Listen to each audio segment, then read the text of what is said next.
Y la dueña del lugar pasa control de detención el día de mañana.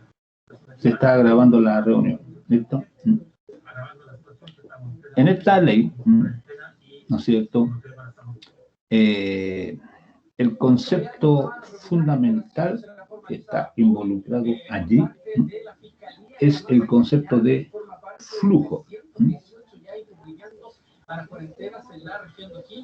Y este concepto de flujo, ¿no?, se usa, digamos, en varios temas, ¿no?, de la física, ¿no?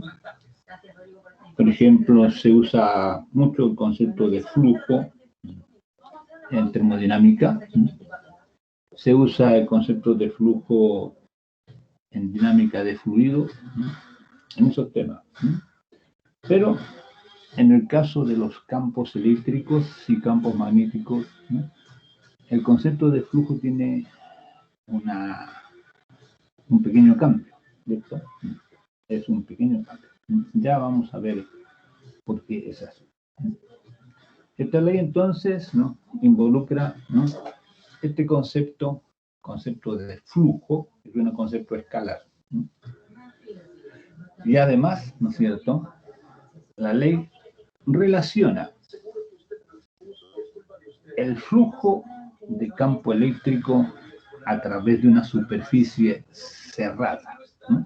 Ojo, flujo a través de una superficie cerrada lo relaciona fundamentalmente con la carga que encierra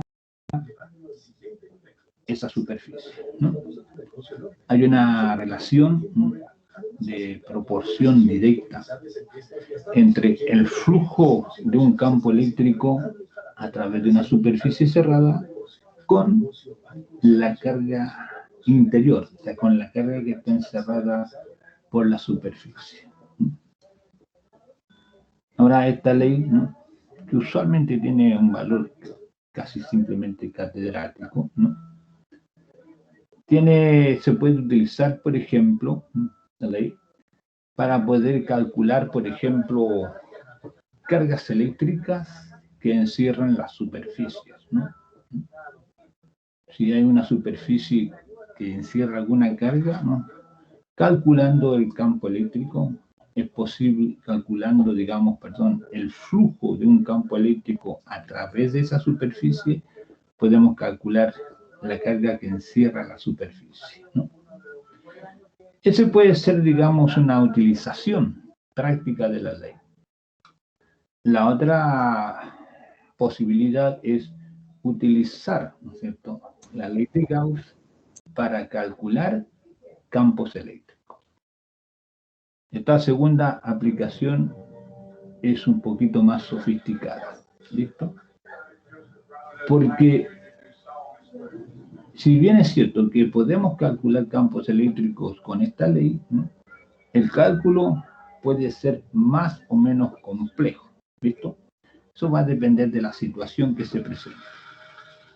Generalmente, cuando nosotros usemos esta ley para calcular campos eléctricos, la vamos a utilizar en aquellas situaciones en las cuales se presente mucha simetría, con tal de que los cálculos involucrados, porque hay que calcular integrales de superficie, sean simples, sencillos, ¿no?, y esas integrales de superficie puedan expresarse, puedan resolverse y expresarse a través de funciones simples, sencillas, que nosotros conozcamos en general. Ese es entonces, ¿no?, digamos, la aplicación de esta ley.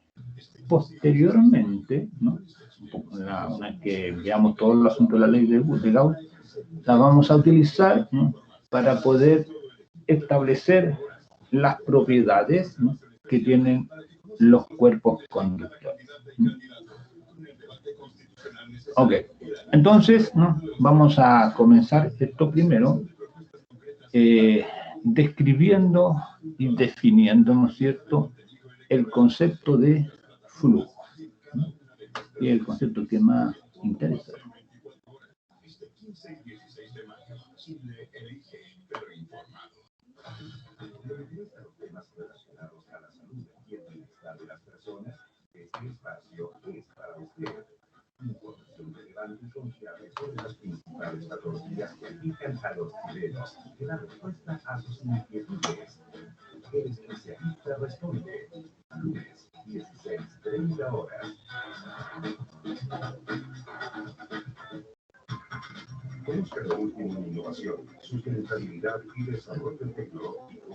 ¿Están viendo la diapositiva, no es cierto? ¿Lo ven? ¿Sí? Sí, profesor. Ya. Sí, profe. Ok. Entonces acá nosotros tenemos como objetivo calcular flujo de campo eléctrico para campos uniformes y no uniformes, usar la ley de Gauss para calcular cargas que generan campos eléctricos y calcular campos eléctricos usando la ley de Gauss, ¿no? Los contenidos que vamos a desarrollar son flujo de campo eléctrico, ley de Gauss y aplicaciones de la ley de Gauss. Esos son los puntos que vamos a desarrollar. Pero primero necesito trabajar el concepto de flujo, ¿cierto? Ese es el concepto central, el concepto de flujo, ¿no? El término flujo, ¿no?, proviene, digamos, del latín fluxus, que significa fluir, fluye, algo que está fluyendo, ¿no? Como cuando dice uno, el agua fluye, de allí viene, ¿no? Pero este concepto de flujo, ¿no es cierto?, se utiliza, por ejemplo, en el caso de los campos vectoriales, ¿no? ¿Estamos? Para ese tipo de magnitudes físicas usamos nosotros el concepto de flujo, ¿no? Es una propiedad, ¿no?, que vamos a mostrar que tienen determinados campos vectoriales, ¿no? Pero para poder, digamos, darle un sentido real, ¿no?, o aproximarnos mejor a este abstracto concepto de flujo de campo eléctrico, vamos a examinar primero, ¿no?, el concepto de flujo de un fluido. Un fluido, por ejemplo, puede ser, qué sé yo, una masa de agua que esté fluyendo o una masa de gas que esté fluyendo, ¿no es cierto?, por una tubería, una cosa así. Entonces, ¿no es cierto?, cuando un fluido está así fluyendo en el espacio, cada punto de ese fluido, ¿no?, tiene una cierta velocidad v. ¿Listo?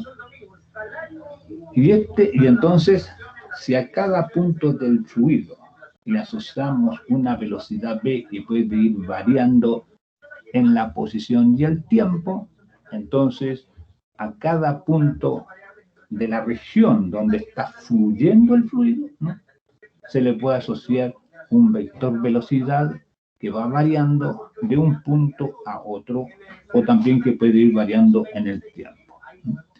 Y así entonces, ¿no es cierto?, en ese lugar o en esa región donde uno tiene el fluido fluyendo, lo que uno tiene fundamentalmente es un campo de velocidades. ¿Listo? Este campo de velocidades entonces define o nos entrega o nos da la velocidad en los diferentes puntos por los cuales fluye el fluido. ¿No? Dígame. ¿Sí? Ahora sí. Profe, le quería pedir un favor, o sea, es que me desconcentra un poco el sonido de fondo que tiene. Siento que está un poco alto. Ya. Compañeros, Sí, es que hay una tele prendida ya. Sí, por favor. ¿Ahora sí?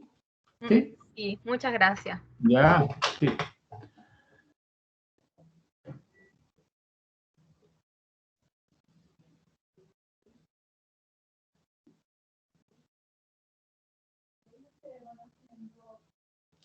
Entonces, ¿no es cierto?, lo que nosotros podemos imaginar es un campo de velocidades, ¿no?, que me representa un fluido que fluye a través, ¿no es cierto?, del espacio, ¿no?, o en una región determinada, ¿no? A cada punto, entonces, asignamos un vector velocidad, ¿no?, que puede ir cambiando de punto en punto o respecto al tiempo también, ¿no? ¿Estamos? Pero este campo de velocidad entonces va a representar al flujo del fluido. ¿Listo? Ojo, ¿no?, que cuando uno hace esta representación, ¿no es cierto?, el campo de velocidades no cambia. Es el fluido que se está moviendo. El campo de velocidad es una representación fija del flujo. Entonces vamos a suponer, ¿no es cierto?, que tenemos un fluido incompresible, que no se puede comprimir, que es uniforme y estacionario. Estacionario significa que la velocidad en cada punto no cambia en el tiempo. La velocidad puede cambiar de un punto a otro, pero en cada punto no va a cambiar en el tiempo, ¿no? Uniforme significa, ¿no es cierto?, que la velocidad tiene el mismo valor en cada punto, ¿no? Lo representamos a través de líneas rectas, en este caso horizontales, ¿ves? Todas paralelas e igualmente espaciadas. Vamos a imaginar una superficie de área A, esa de color amarillo que está aquí, ¿ves? Y que tiene su plano perpendicular al campo de velocidades, ¿no? El flujo es horizontal, ¿no? Entonces la superficie de área A es perpendicular a esa velocidad, ¿no? Claro, acá, ¿no es cierto?, si imaginamos que ese campo de velocidades, ¿no es cierto?, representa un fluido que fluye de izquierda a derecha, uno puede imaginar que a través de esa superficie está fluyendo un fluido, ¿listo? Está fluyendo un fluido. Y por lo tanto, ¿no es cierto?, hay un flujo. Flujo, entonces, en este caso, ¿no?, el fluido que está pasando a través de esa superficie, ¿no? Pero en lugar de hablar del movimiento real de las partículas que pasen a través de eso, nosotros hablamos del flujo del campo de velocidades, ¿no? ¿Estamos? Es totalmente equivalente, ¿no? Así, el flujo real de las partículas a través del fluido, ¿no?, de la partícula del fluido a través de la superficie, ¿no?, es equivalente al flujo de campo de velocidades a través de la superficie. Son totalmente análogos. Este flujo se anota por la letra phi, ¿no?, la magnitud phi del flujo del campo de velocidades a través de la superficie de área A se describe en función del gasto volumétrico del flujo del fluido. Vale decir, por ejemplo, se puede expresar en metros cúbicos por segundo. ¿Qué volumen de fluido pasa a través de esa superficie por unidad de tiempo, ¿no? A veces también se habla de flujo másico, cuando uno escribe la cantidad de masa de fluido que pasa a través de la superficie. Acá nosotros hablamos simplemente de un flujo volumétrico o un gasto volumétrico. El volumen de fluido que pasa a través de esa superficie. Pero eso, en lugar para poder calcular eso, ¿no es cierto?, nosotros usamos fundamentalmente el campo de velocidades, ¿ves? Entonces, este flujo phi, ¿no?, viene dado en este caso por el producto directo, ¿no?, entre la magnitud de la velocidad b y el área A. Pongo la magnitud de la velocidad b porque en cada punto de la superficie el valor de b es el mismo, ¿no? B entonces se mide en metros por segundo, A se mide en metros cuadrados, phi se mide en metros cúbicos partido por segundo, ¿ves? Multiplicamos metros por segundo por metro cuadrado. Nos da metro cúbico por segundo. Y ese metro cúbico es una unidad de volumen. Entonces, es volumen de fluido a través de esa superficie. Ese es el sentido real, ¿listo? Pero matemáticamente, ¿no es cierto?, es el producto entre velocidad y área, ¿eh?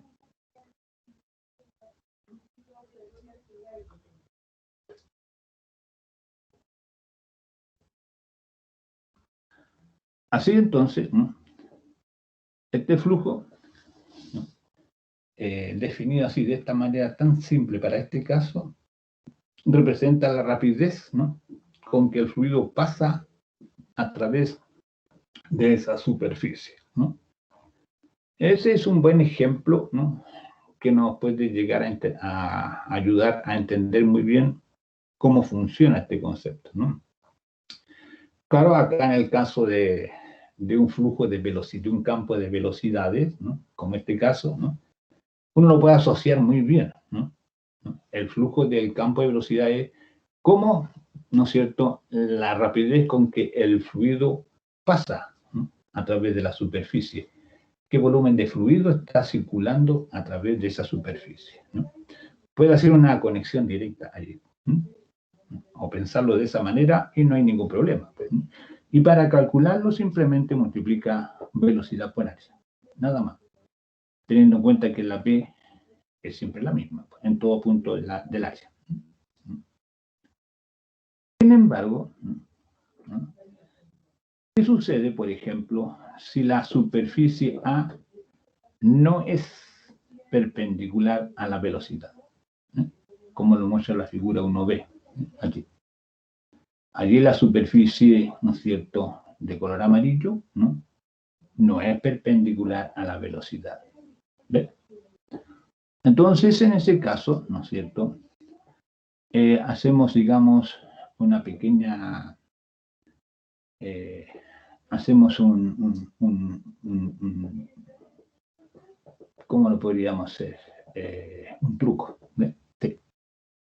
Tomamos esa superficie de color amarillo de área A y examinamos, ¿no es cierto?, o la proyectamos verticalmente, ¿ve? Entonces, la proyección vertical de esa superficie inclinada es A coseno teta.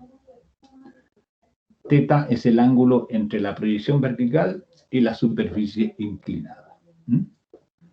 Entonces, como acá este campo de velocidades es uniforme, ¿no?, todos los vectores velocidades que pasan a través de la superficie amarilla están pasando a través de la proyección vertical, ¿no?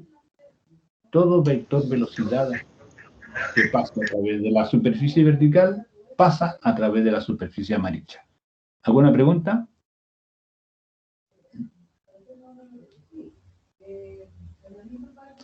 Así entonces, el flujo a través de la superficie amarilla es el mismo flujo a través de la superficie vertical. Y en este caso, entonces, el flujo a través de la superficie vertical, phi será B, pero ahora la superficie inclinada no es A, sino que es A coseno teta.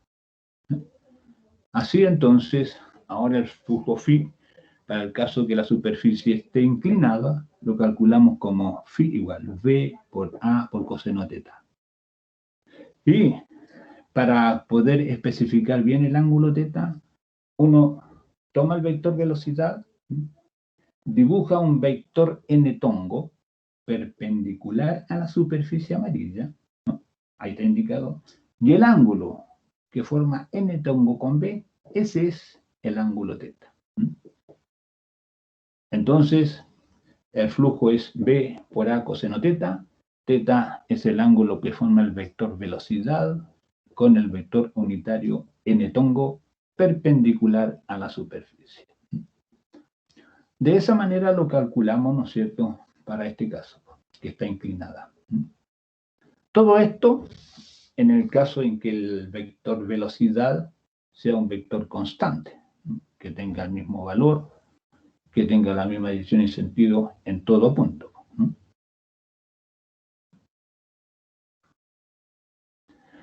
Ahora fíjense ustedes que si, por ejemplo, la superficie, ¿no es cierto?, es horizontal, está paralela a los vectores velocidad, ¿no? ¿Estamos?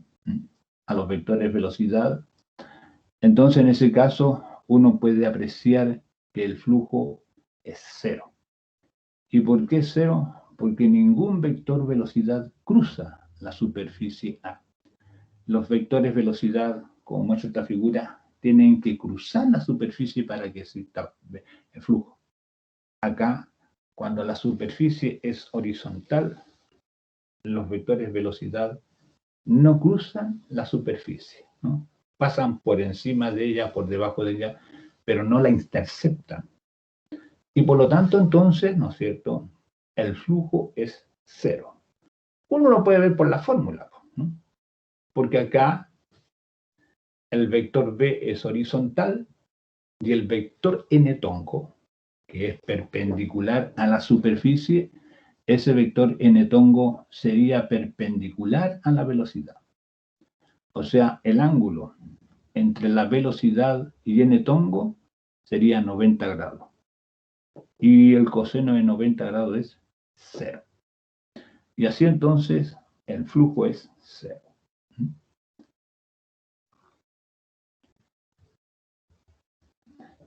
En la ley de Gauss, que nosotros vamos a ver más adelante, ¿no?, se refiere a superficies cerradas, ¿no?, como por ejemplo la superficie prismática que tenemos aquí.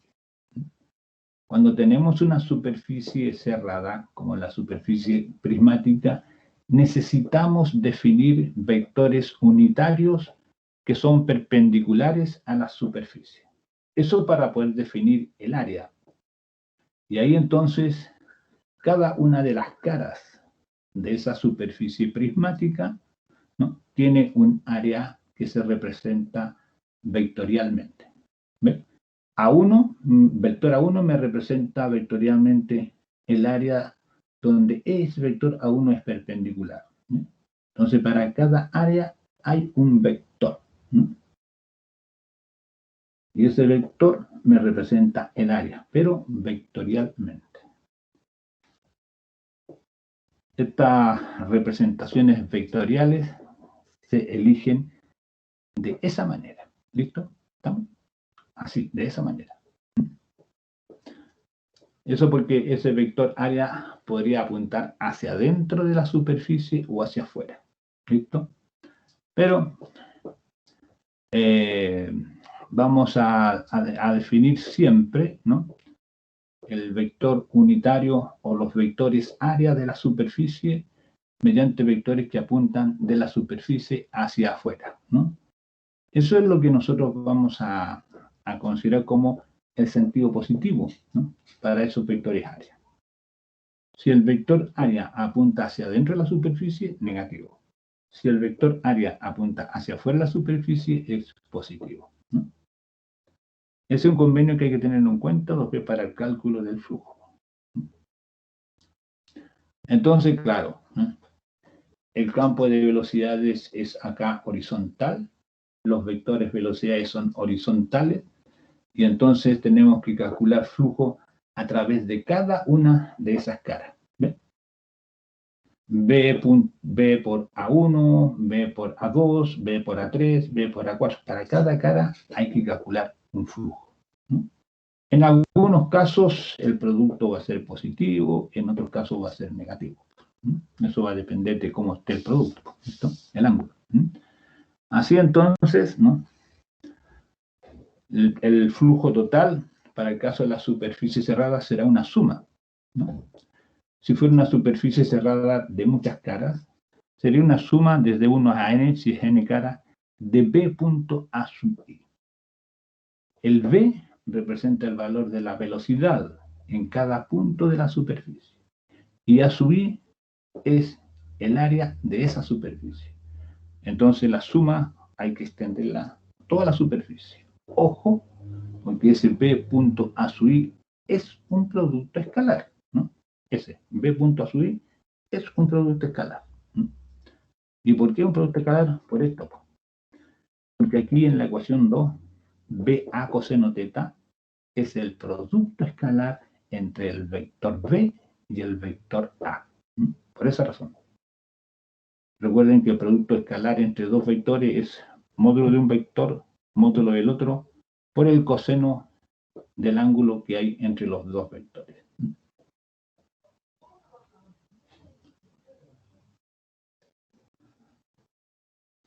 Una vez ya más o menos entendido lo que es el flujo, lo aplicamos al caso del campo eléctrico. Entonces, ¿no es cierto?, en el caso del campo eléctrico, aquí no hay nada que fluya, ¿no? porque este no es un fluido. El campo eléctrico, ¿no es cierto?, que nosotros hemos estado trabajando son campos eléctricos estáticos, ¿no? Campos eléctricos significa que a cada punto del espacio se le asigna un vector E que no cambia en el tiempo. Puede cambiar de un punto a otro, ¿no es cierto? Puede cambiar de módulo, dirección y sentido de un punto a otro, pero no va a cambiar en el tiempo en cada punto. Pero igual, ¿no es cierto?, podemos definir, ¿no?, un flujo de campo eléctrico, ¿no? Recordemos que los campos eléctricos también se representan mediante líneas de campo, ¿no? Entonces, al igual, ¿no?, que en el caso del flujo de fluido, ¿no?, el flujo phi de campo eléctrico es, a través de una área A, es el producto escalar E.A, o bien E.n A. ¿Ve? Producto escalar entre el vector E en cada punto de la área A y el vector área A. Este flujo de campo eléctrico, ¿no es cierto?, representa fundamentalmente el número de líneas de campo que pasan a través del área A. Recuerden que este campo eléctrico E puede representarse geométricamente mediante líneas de campo, ¿no? Entonces, si nosotros tenemos un campo eléctrico, ¿no?, y tenemos una cierta superficie, podemos imaginar líneas de campo pasando a través de esa superficie, ¿ve? Y cuando hay líneas de campo que pasan a través de esa superficie, entonces hablamos de flujo de campo eléctrico. El problema es calcular qué cantidad de líneas pasan a través de una superficie. Ese es el producto phi, E.A o E.n la ecuación 4, ¿no? ¿Ve?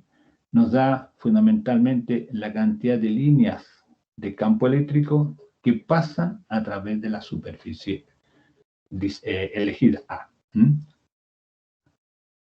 Obviamente, ¿no es cierto?, aquí este flujo se mide en Newton por metro cuadrado partido por Coulomb, ¿no? Eso porque el campo E se mide en Newton partido por Coulomb y el área A se mide en metros cuadrados. Aquí hay algunos ejemplos, ¿no? Ahí, ¿no?, que se considere el campo eléctrico definido por E igual 10 elevado a 3, 4 y tongo menos 2J más catongo, Newton partido por Coulomb. Calcule el flujo de este campo a través de las siguientes superficies. Entonces, primero calculamos a través de la superficie cuadrada de lado 2 metros, que tiene un origen que tiene un vértice en el origen de coordenadas y está situada en el plano IZ. Y después a través de la otra superficie triangular. ¿Ve? Entonces acá usted puede darse cuenta que el campo E que nos dan es un campo uniforme. E, ¿ve? 10 elevado a 3 por 4 y tongo menos 2J tongo más K tongo, medido en Newton partido por Coulomb. Si quiero calcular el flujo de este campo a través de la primera superficie, la superficie cuadrada, uso la definición A. Phi igual vector E punto n tongo A. ¿Ven? Entonces, veamos.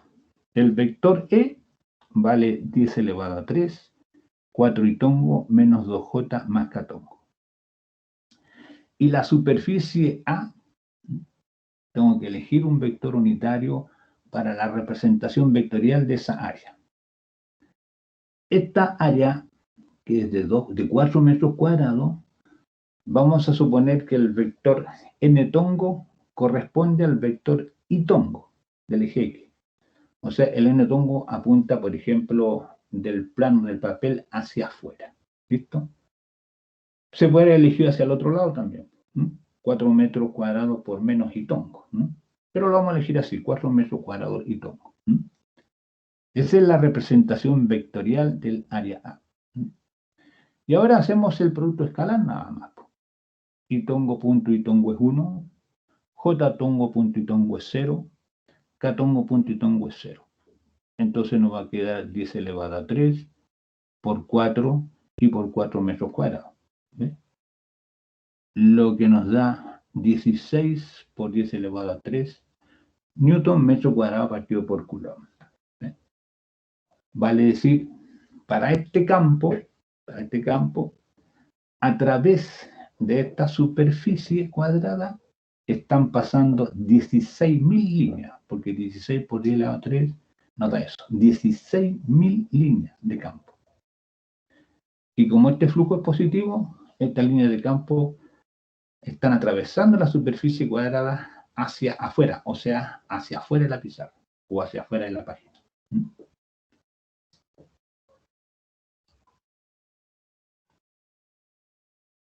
¿Alguna pregunta para este ejemplo?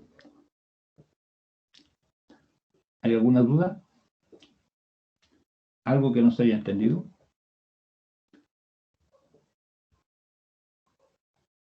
Profe, Sí, dígame. para el área utilizó el itongo solamente de manera arbitraria, ¿cierto? O sea, pudo Claro, haber escogido el J-tongo también. claro, no, porque el vector Ah, unitario tiene que ser perpendicular al área. ya. Fíjese que esta área está en el plano YZ, ¿listo? Como está en el plano YZ, ¿qué vector unitario es perpendicular a esa área? El itongo, ¿no?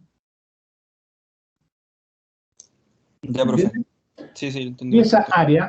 si esa área, por ejemplo, de 4 metros, si ese cuadrado hubiera estado, por ejemplo, en el plano XZ, ¿cuál tendríamos que haber elegido como vector unitario normal? El J-tongo. J-tongo. ¿Eh? Y si esa área hubiera estado en el plano XY, habríamos tenido que elegir K-tongo. ¿Ves? De esa manera se elige. ¿Estamos? Sí, profe, Ya. gracias. Para el segundo caso, para esa superficie triangular, ¿no? Y está ahí, ¿ves? De color amarillo. Nuevamente escribimos la fórmula phi igual E punto n tongo A. Ese nos va a dar el flujo. Estrictamente, acá, en este caso del campo eléctrico, este flujo representa la cantidad de líneas de campo que pasan a través de la superficie, ¿cierto? O que cruzan a través de la superficie. Esa es la interpretación que tiene, ¿no? Es como si estuvieran fluyendo líneas a través de esa superficie, por eso se llama flujo. ¿No? Como si hubieran, porque son líneas que están cruzando la superficie. Entonces la idea es, del flujo del campo eléctrico es tratar de calcular cuántas líneas pasan a través de esa superficie. Y eso es lo que estamos haciendo. Y ese es más que todo el sentido físico que tiene este concepto de flujo para campo eléctrico. Y es más o menos el mismo sentido que tiene para cualquier otro campo.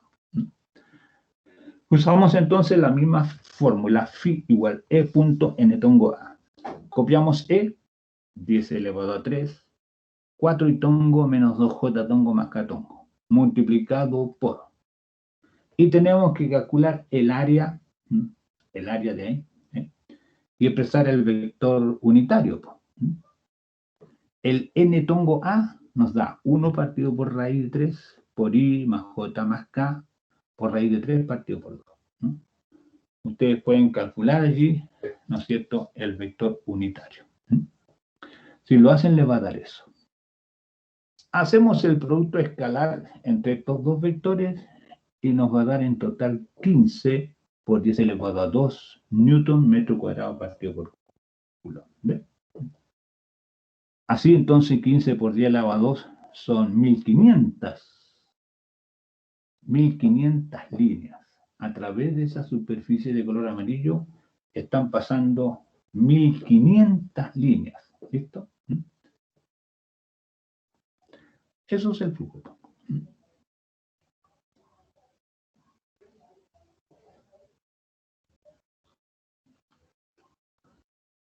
En general, ¿no es cierto?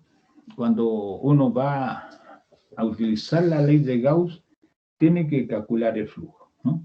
Tiene que calcular el flujo. Profesor, Dígame.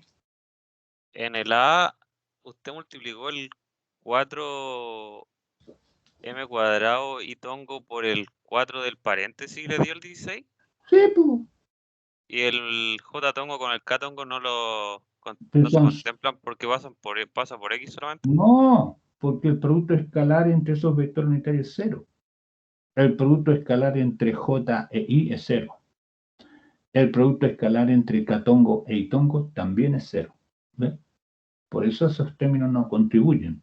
Y lo mismo en el segundo cálculo abajo. El producto escalar entre I-tongo e I-tongo es 1. A ver.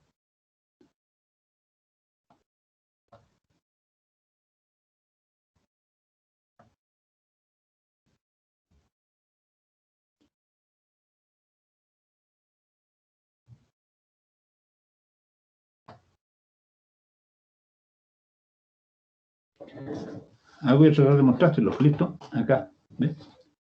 Ahí. Esto. I-tongo. Punto I-tongo. Eso es 1. I-tongo. Punto I-tongo es un producto escalar. Mientras que I-tongo. Punto J-tongo. Eso es 0. Y además I-tongo. Punto K-tongo también es 0. ¿Y por qué es 0? Porque estos dos son perpendiculares, I con J. Y lo mismo I con K. Por eso ahí en el producto solamente se utiliza, digamos, se considera solamente el producto entre los dos primeros. Los otros productos cruzados son nulos. Y lo que ocurre con el caso A también ocurre con el caso B. Hay que acordarse de esas cosas. ¿No?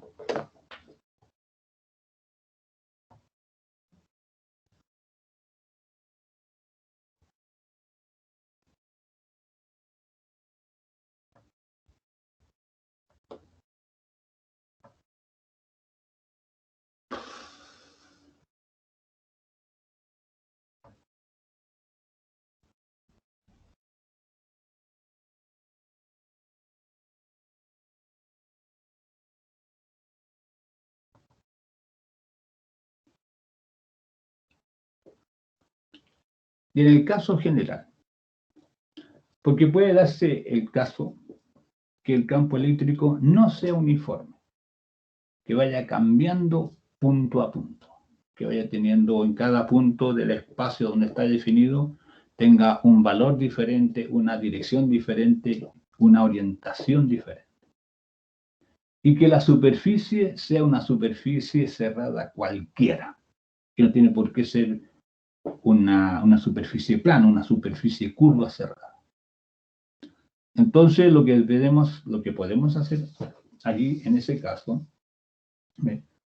si el campo va variando punto a punto, el vector E va variando punto a punto, y la superficie, ¿no es cierto?, es una superficie cualquiera, entonces lo que tenemos que hacer es tomar lo siguiente. Tomar elementos de área pequeños, delta A, en la superficie. Ahí he indicado 3 elementos de área delta A, ¿ven? De color oscuro, de color rojo. Y entonces, pequeños. 3 elementos de área. Y para cada uno de esos elementos de área, hacer el producto E punto A. E punto A o E punto delta A. Si cada una de estas áreas pequeñas, ¿no? Si cada una de estas áreas pequeñas, ¿no? Esa que está aquí y esta otra, ¿no? Las anotamos como delta A, delta A, delta A. Entonces, multiplicamos el vector E, evaluado en un punto de esa superficie, E por esa área. E punto delta A. Aquí E punto delta A. Y aquí E punto delta A. Vamos multiplicando el vector E en esa área, valorado en esa área, por esa área delta A. Claro, aquí va cambiando el E y va cambiando el delta A, ¿no? Entonces a veces el producto puede dar positivo, otra vez negativo, otra vez 0, etc. Y si uno quiere el flujo total a través de toda la superficie, suma esos productos. Entonces, el flujo en este caso sería la suma de los productos E punto delta A. Y esta suma hay que extenderla a todos los elementos de superficie que nosotros consideramos, ¿no? En los cuales hemos dividido la superficie. Esa es una aproximación, porque en realidad, ¿no es cierto?, la definición exacta es, en lugar de tomar elementos de área de A infinitos, tomamos elementos de área de A diferenciales, ¿no? Elementos diferenciales de A. Hacemos el producto E punto de A y eso lo integramos a toda la superficie. Y así entonces, ¿no es cierto?, un flujo formalmente es una integral de superficie. Multiplico E punto de A o vector E punto n tongo de A, evaluado en algún punto o en algún elemento de superficie elegido, y eso lo integro a toda la superficie. Así entonces, el cálculo del flujo exige conocer, ¿no es cierto?, una integral de superficie, ¿no?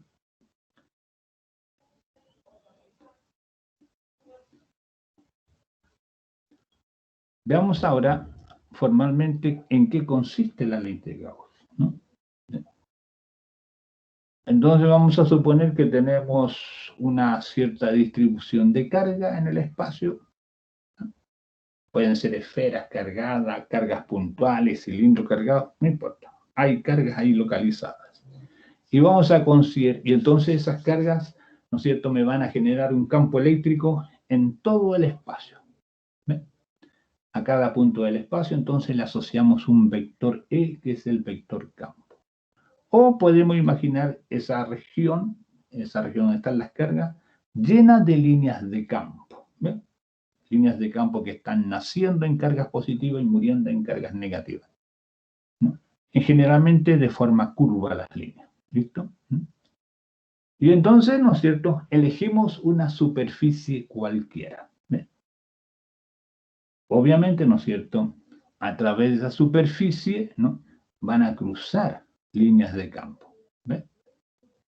Las cargas que nos están creando el campo pueden ser cargas positivas solamente, o también negativas, o una mezcla de positiva y negativa. ¿Y qué vamos a hacer? Vamos a elegir una superficie cerrada imaginaria. No que la superficie está y nosotros elegimos una superficie cerrada imaginaria. ¿Listo? En ese campo. Y entonces vamos a calcular el flujo del campo eléctrico que crean esas cargas, ¿no es cierto?, a través de esa superficie imaginaria. Entonces ese flujo phi va a ser la integral de superficie de E punto de A, o bien E punto n tongo de A. Y la ley de Gauss establece que ese flujo es igual a Q interior, y ese Q interior representa la carga encerrada por la superficie, dividido por epsilon 0. Esta epsilon 0 se llama permitividad eléctrica en el vacío y tiene ese valor. Aquí está la relación entre epsilon 0 y el K que yo le he mencionado en la ley de Coulomb. Epsilon 0 igual 1 partido por 4 pi K y vale 8,854 por 10 elevado a menos 12 Coulomb partido por Newton metro cuadrado.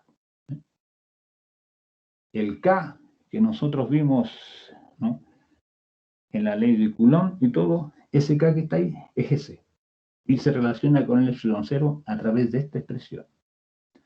Entonces, de aquí en lo sucesivo, en lugar de usar la K, vamos a usar el epsilon 0. En la fórmula donde aparezca K, hay que despejar el K de aquí y ponerlo en función del epsilon 0. Formalmente, el K es igual a 1 partido por 4 pi epsilon 0, ¿no? Hay que despejar el más de aquí. Así entonces, esta ley de Gauss establece que el flujo de campo eléctrico a través de una superficie cerrada es proporcional a la carga eléctrica encerrada por la superficie. ¿Ven? ¿No? Es esta famosa ley. Y digo proporcional porque el phi resulta ser igual al Q interior, pero no solamente igual al Q interior, sino que dividido por epsilon 0, ¿no?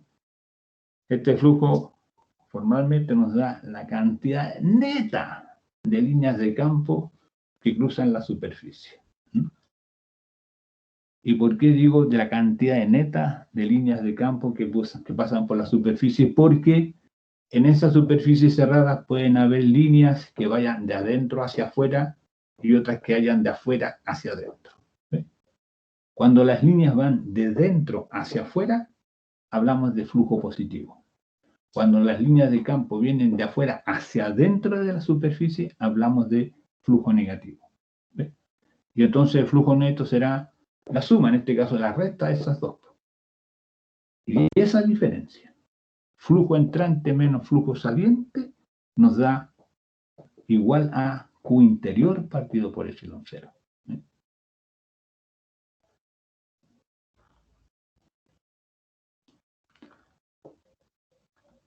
Aquí está entonces la explicación, lo que yo recién dije está aquí escrito. ¿Ves?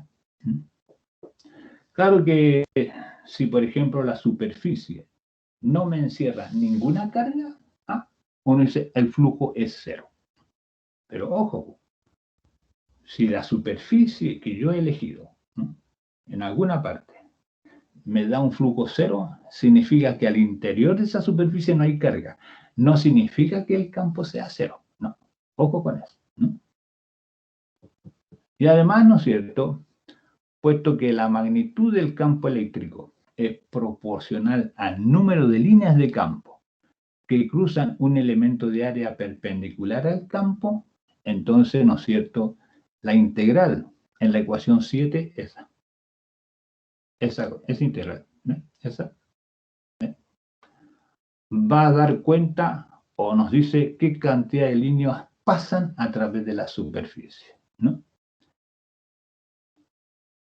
Y naturalmente, ¿no es cierto?, que esta cantidad de líneas que pasa neta, que pasa a través de la superficie, resulta ser proporcional a la carga que encierra la superficie. Cuando uno usa esta ley de Gauss, ¿no?, generalmente tiene que elegir una superficie cerrada. Y la elección de la superficie cerrada es arbitraria, ¿no? Generalmente, uno elige la superficie de tal manera que se presente mucha simetría. ¿En qué sentido?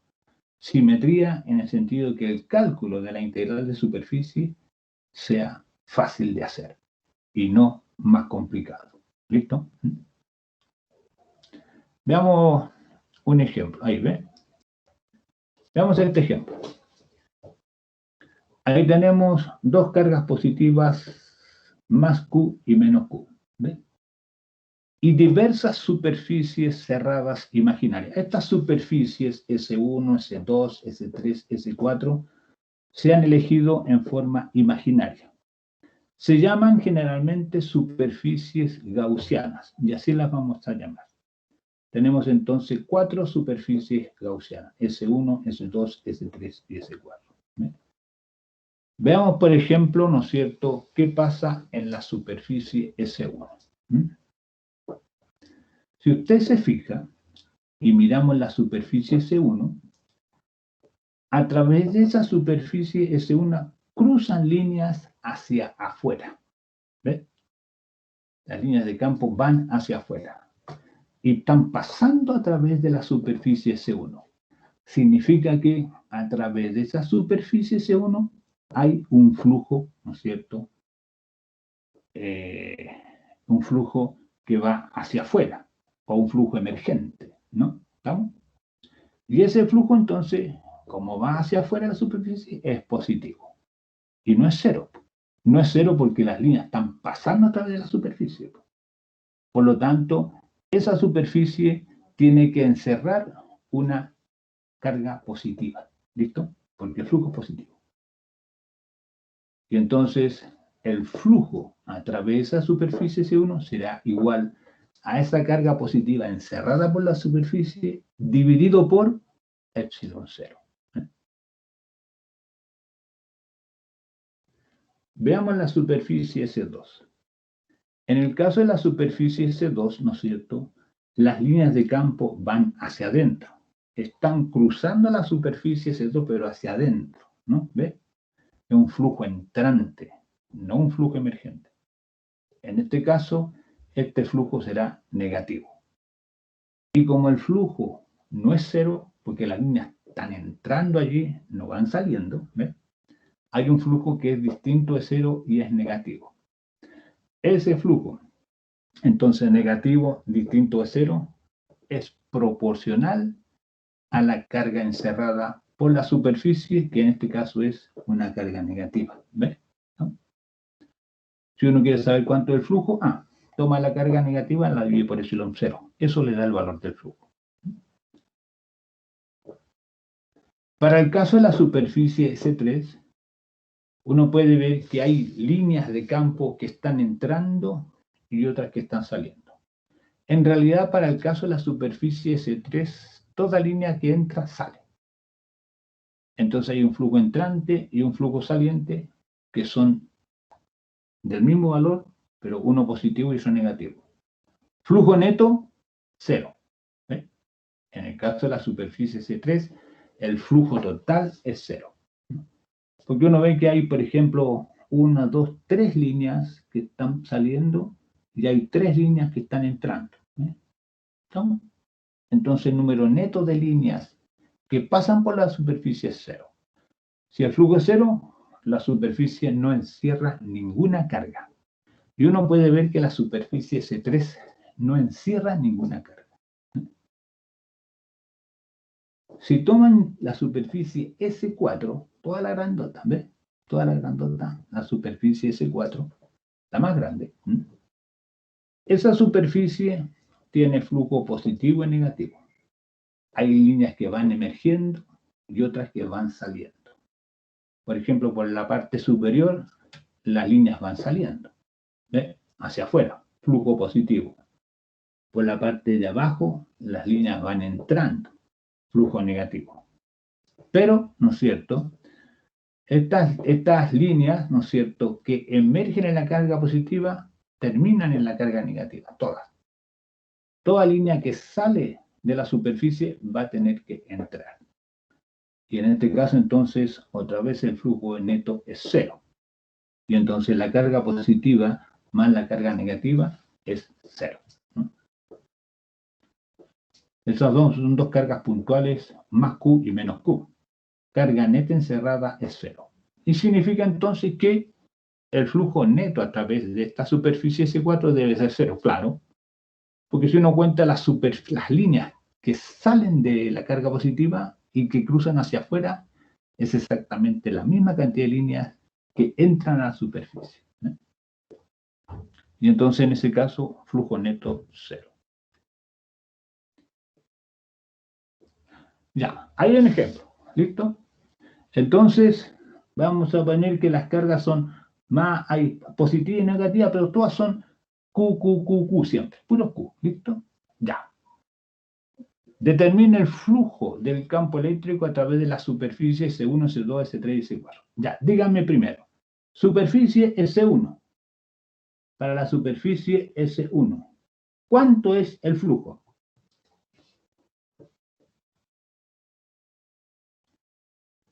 Me responden no por el chat, sino que por micrófono. ¿Cuánto es el flujo a través de la superficie S1? La de color amarillo que está abajo.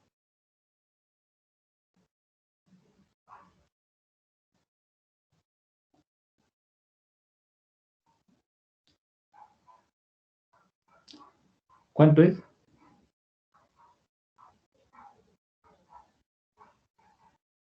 Esta que está aquí. Esta superficie S1. Ahí está. Entonces, ¿ve? Ahí. Aquí hay dos líneas, pues esta. Viene entrando y va saliendo. Aquí hay otra. Viene entrando y va saliendo. Aquí entran dos líneas y las dos mismas líneas salen. Flujo a través de S1, 0. Entonces esta superficie no tiene que encerrar ninguna carga. Y efectivamente, esta superficie no encierra ninguna carga. Profe, una duda. Dígame. Ahí quedan 0 porque entran 2 y justo salen 2, ¿cierto? Claro, Y exactamente. si entraran 2 y solo saldría una, quedaría con solo una carga. Entonces hay carga encerrada. ¿Listo? Flujo sería 1. Gracias. Para la superficie S2. Recuerden que las cargas son siempre más Q o menos Q. Para la superficie S2, ¿el flujo es 0 o es distinto de 0?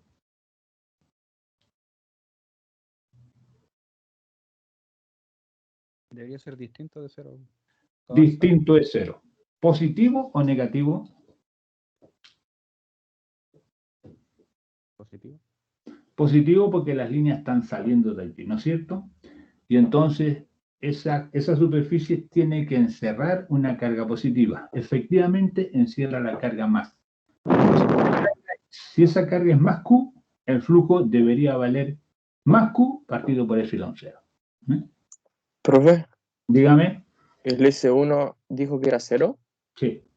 ¿Y por qué? Porque salían las dos. Estaban saliendo. Claro, es que la superficie C1 no encierra ninguna carga. ¿Listo? Para la superficie S3, ¿el flujo es 0 o distinto de 0? Distinto de 0. Pero Distinto de 0, ¿no es cierto?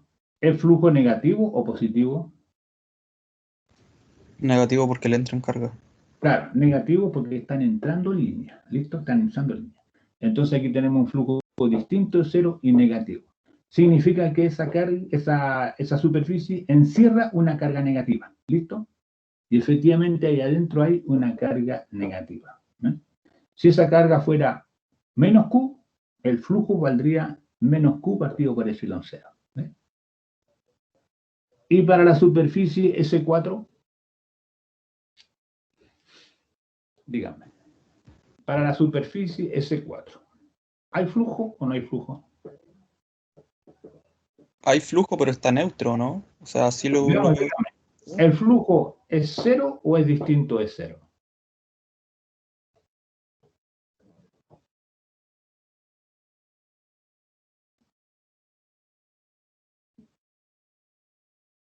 Creo que es 0, porque salen 9 y entran 9. Bien, listo. Con eso estamos listos. Sale el 9, pues. 9 o 10 u 11. Ah, no. Es que ¿Ah? salen 10, pero una de esas se devuelve. No importa, no importa. Usted nomás cuenta las que salen nomás, no importa que después la vuelta vuelva a entrar, no importa. ¿Cuántas están saliendo? En sí, salen 11 y 11. entran 11. Y entran 11, bien. Salen 11 y entran 11, flujo neto 0. Significa que la carga interior debe ser 0. Y por lo tanto, ¿ves? Si hay carga más y carga negativa, la suma de esas cargas debe ser 0. ¿Ves? La carga encerrada es 0. Así entonces, ¿no es cierto? Si uno supiera cuánto es el flujo a través de una superficie, puede saber cuánta carga neta encierra esa superficie. Esa es una de las gracias de esta ley, ¿no? ¿Estamos? Pero, ojo, pero que tiene que ser una superficie cerrada. ¿Estamos? Profesor, Dígame. y me tengo que fijar solo las que salen de la superficie C4, no cuento las que van del positivo al negativo, que son... No, las que están adentro no salen ni entran, ¿no? Pero cuente cuántas están saliendo hacia afuera en esa superficie C4. 1, 2, 3, 4, 5, 6, 7, 8, 9, 10, 11, ¿o no? 11 salen. ¿Y cuánto están entrando? 1, 2, 3, 4, 5, 6, 7, 8, 9, 10, 11 están. Listo. ¿Ves? Yeah. ¿Estamos? ¿Ahora sí o no? Sí, entonces ahí sería 0 también, ¿o no? Claro. En este caso, como salen tantas líneas como las que entran, ¿no? El flujo neto es 0. ¿Ves? ¿Estamos? hay un flujo positivo en saliente y hay un flujo negativo entrante, pero tiene el mismo valor. Nos da un flujo neto 0. Pero ojo, que el flujo neto sea 0 significa que la carga total encerrada con la superficie es 0. Y aquí hay carga positiva y negativa encerrada. Entonces significa que esa carga positiva y esa carga negativa nos tienen que dar 0 en total. Esas dos cargas tienen el mismo valor, pero son de signos opuestos. Ahora, ojo aquí, porque si el flujo es 0, no significa que el campo sea 0, no. El campo está presente en todos los puntos. Ahí esas líneas de campo nos están mostrando cómo es el campo eléctrico creado por todas esas cargas que está allí.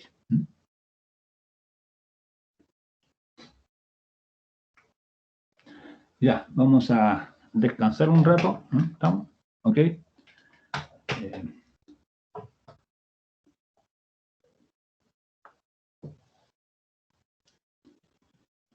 Vamos a descansar un ratito ya.